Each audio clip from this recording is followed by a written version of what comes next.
India के शहर आगरा में मुगल एम्पायर के आर्किटेक्ट्स का एक ऐसा शाहकार मौजूद है जिसको आज पूरी दुनिया ताजमहल के नाम से पहचानती है। 42 एकड़ पर फैला दूर से ही चमकता हुआ ये मकबरा जहां अपने अंदर खूबसूरती के बागीचे सजाए हुए है, वहीं इसके ऊपर गम और उदासी के कई बादल अभी तक मंडला रहे हैं। ज़ेम टीवी की वीडियोस में एक बार फिर से खुशामदीद। नाज़रीन, लगभग 400 साल पहले बनाई जाने वाली ये खूबसूरत बिल्डिंग जहां अपने दौर की सबसे बड़ी और सबसे शानदार बिल्डिंग हुआ करती थी, वहीं आज इसको दुनिया का 7वां अजूबा भी माना जाता है।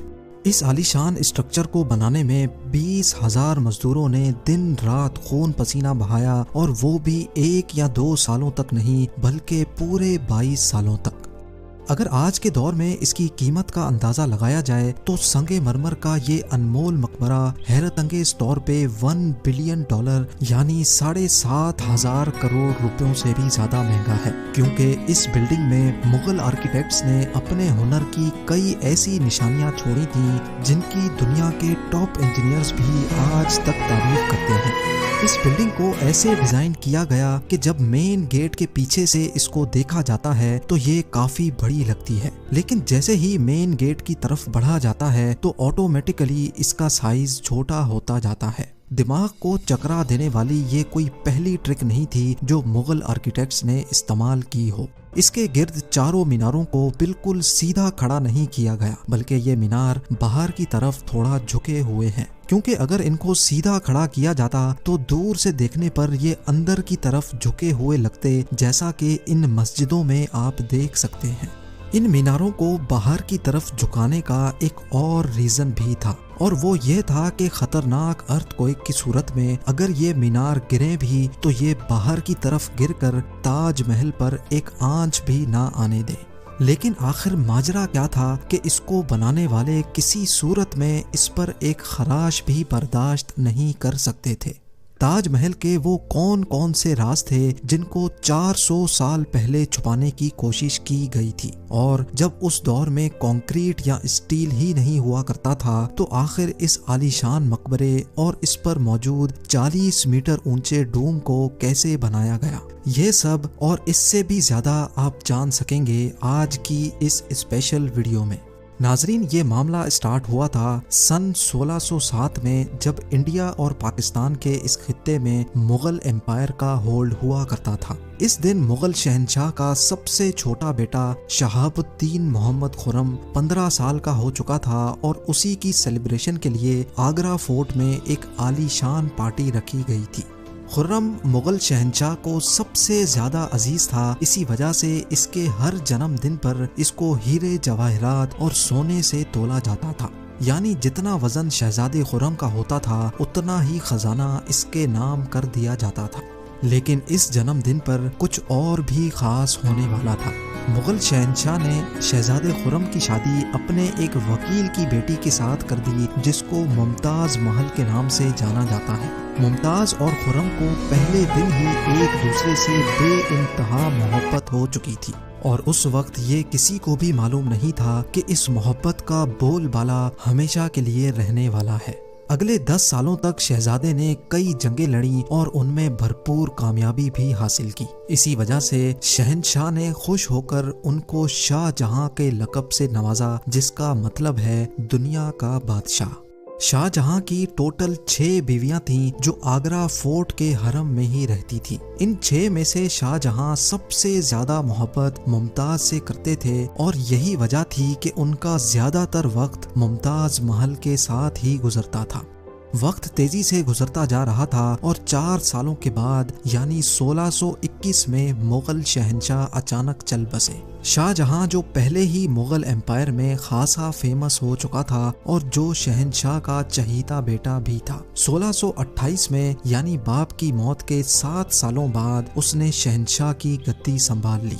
पूरी मुगलिया सल्तनत अपने नए शहंशाह से बेहद खुश नजर आती थी।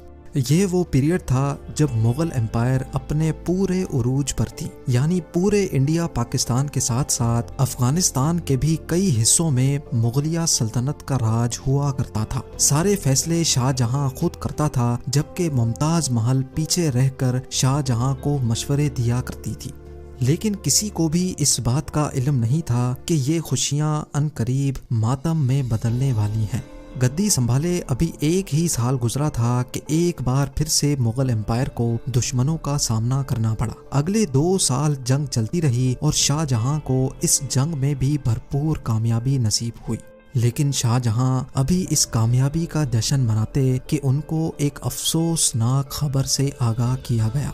मुमताज महल, जो कि शाहजहां के 14वें बच्चे को जन्म दे रही थी, उसकी हालत बिगड़ गई और 17 जून सन 1631 को वो ना चाहते हुए भी इस दुनिया से चल बसी। पूरी मुगलिया सल्तनत का जश्न देखते ही देखते मातम में बदल गया। ये खबर जो शाहजहां पर आग बनकर गिरी थी, उसने तो जैसे इनकी दुनिया ही खत्म कर डाली।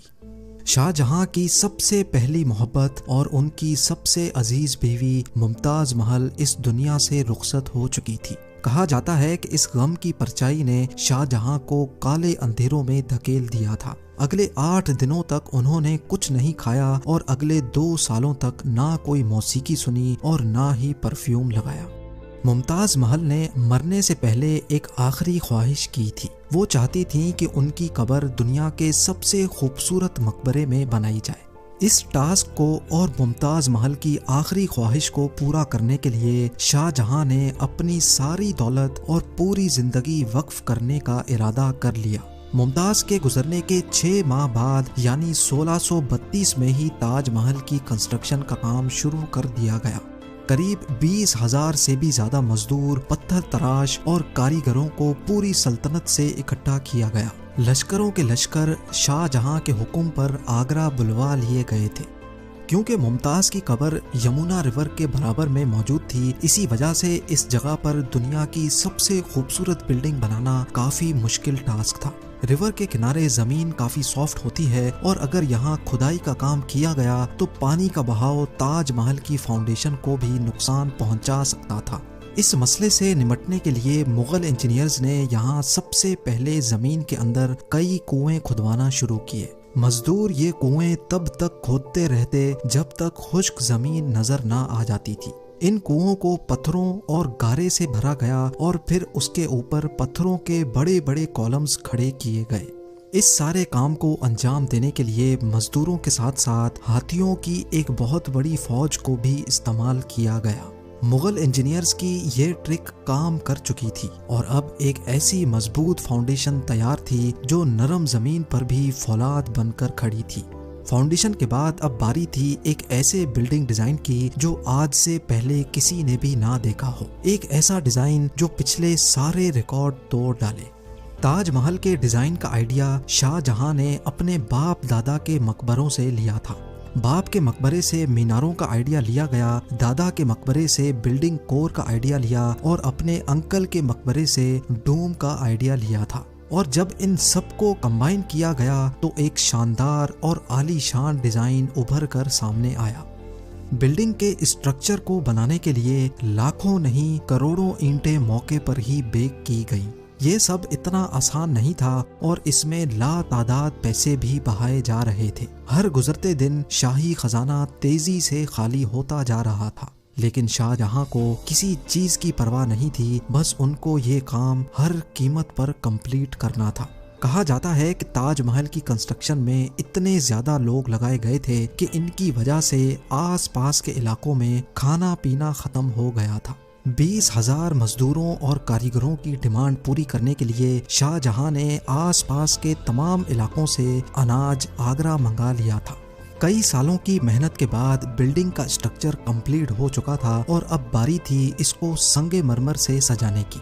ये संगे मरमर आगरा से 400 किलोमीटर दूर राजस्थान से मंगाया जाना था, क्योंकि यहाँ का मकराना मार्बल आज तक दुनिया का फाइनेस्ट मार्बल माना जाता है। शाहजहां ने ताजमहल के लिए पूरा मकराना मार्बल रिजर्व कर लिया था, यानी जब तक ताजमहल की डिमांड पूरी नहीं हो पाएगी तब तक किसी को भी ये मार्बल खरीदने की इजाजत नहीं थी। 1000 हाथियों की मदद से हजारों टन वजनी मार्बल राजस्थान से आगरा मंगाया गया। ताजमहल का ये खूबसूरत डोम इतना बड़ा है कि इसका अंदाजा सिर्फ आंखों से देखकर ही लगाया जा सकता है। आजकल इस तरह के डोम बड़ी आसानी से स्टील स्ट्रक्चर पर बनाए जा सकते हैं, लेकिन 400 साल पहले 40 मीटर ऊंचे डोम को बनाने में उनके पास सिर्फ पत्थरों का ही सहारा था। इस डोम को बनाने में मुगल इंजीनियर्स ने जो स्ट्रेस कैलकुलेशन की थी, उसकी आज के इंजीनियर्स भी बहुत तारीफ करते हैं।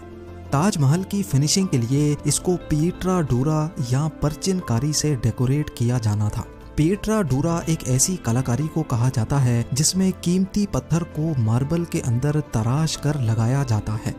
मार्बल को बड़ी महारत और बारीकी से कीमती पत्थर की शेप के हिसाब से तराशा जाता है और फिर उसमें पत्थर को ग्लू के जरिए चिपकाया जाता है।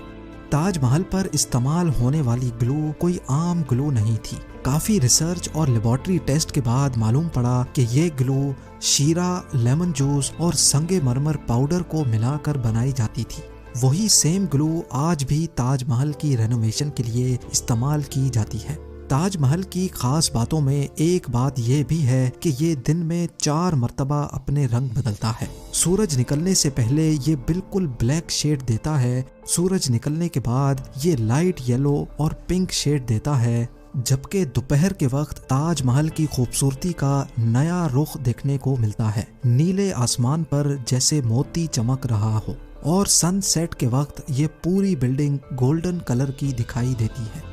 पूरे 22 सालों के बाद सन 1654 में ताजमहल की कंस्ट्रक्शन का काम मुकम्मल कर लिया गया। शाहजहां अपनी बेगम की याद में दुनिया का सबसे खूबसूरत मकबरा बनाने में कामयाब हो चुका था। शाहजहां ने इस आलीशान इमारत का नाम अपनी पसंदीदा बीवी की याद में ही रखा। मुमताज महल से इसका नाम ताजमहल रख दिया गया।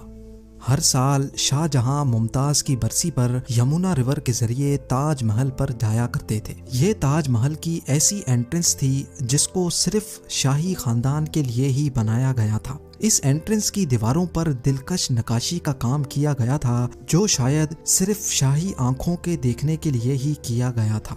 शाहजहां का ये महंगा तरीन प्रोजेक्ट कंप्लीट तो हो चुका था, लेकिन इसने मुगलिया सल्तनत को तबाही के किनारे पर ला खड़ा किया। 4 सालों के बाद यानी 1658 में शाहजहां और मुमताज के अपने ही बेटे ने शाही तख्त उलट दिया और खुद मुगल एम्पायर का शहंशाह बन गया। शाहजहां जो पिछले 30 सालों से इस तख्त पर राज कर रहे थे, उसको कैदी बनाकर आगरा फोर्ट में ही बंद कर दिया गया। सिर्फ एक फैसिलिटी ऐसी थी जो शाहजहां को दी गई, और वो ये थी कि जिस कमरे में उसको बंद किया गया था, उसकी खिड़की से वो ताजमहल को देख सकते थे। 8 साल कैद में रहने के बाद 74 ईयर्स की एज में शाहजहां भी इस दुनिया को अलविदा कर गए। शाहजहां का अब मुमताज से दोबारा मिलने का वक्त आ चुका था और उनको ताजमहल में ही दफन कर दिया गया। उम्मीद है ज़ेम टीवी की ये वीडियो भी आप लोग भरपूर लाइक और शेयर करेंगे। आप लोगों के प्यार भरे कमेंट्स का बेहद शुक्रिया। मिलते हैं अगली शानदार वीडियो में।